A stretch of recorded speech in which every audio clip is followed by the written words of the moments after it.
Dealing with Temptation and Easter by Kristen Terrette. We have a high priest who can feel it when we are weak and hurting. We have a high priest who has been tempted in every way, just as we are, but he did not sin. Hebrews chapter 4, verse 15. I tend to find myself struggling with the same temptations, but also, since we're human, there's bound to be a new temptation that could lead you to sin on every horizon, with every sunrise and each sunset. Whispering, nudging, coaxing, and then watching you fall into sin is the devil's greatest accomplishment, so he's hard at work every second to achieve it. I fail under temptation daily. Actually, I strain under temptation minute by minute.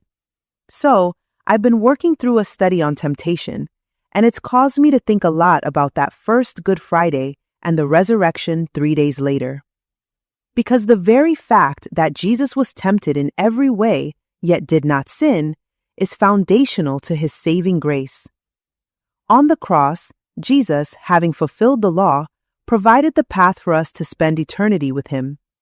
Romans chapter 10, verse 4 says, "Christ has completed the law, so now everyone who believes can be right with God." But I think I've glossed over this lately.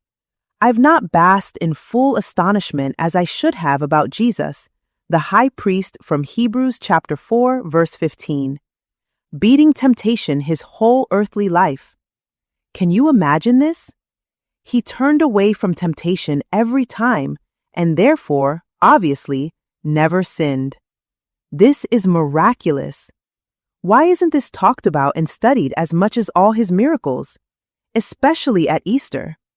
Because there'd be no Easter without Jesus' conquering of temptation his whole life here.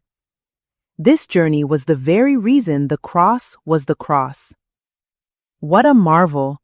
What a thing to praise him for! And he did this all for us.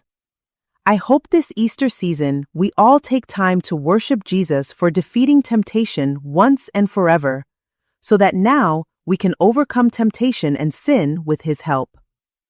What temptations are you dealing with presently? Go to Jesus, who fully understands, with them and receive the grace he died on the cross for to give you and the help to beat the next temptation the devil will come knocking with. To this point, what has been your greatest temptation in life?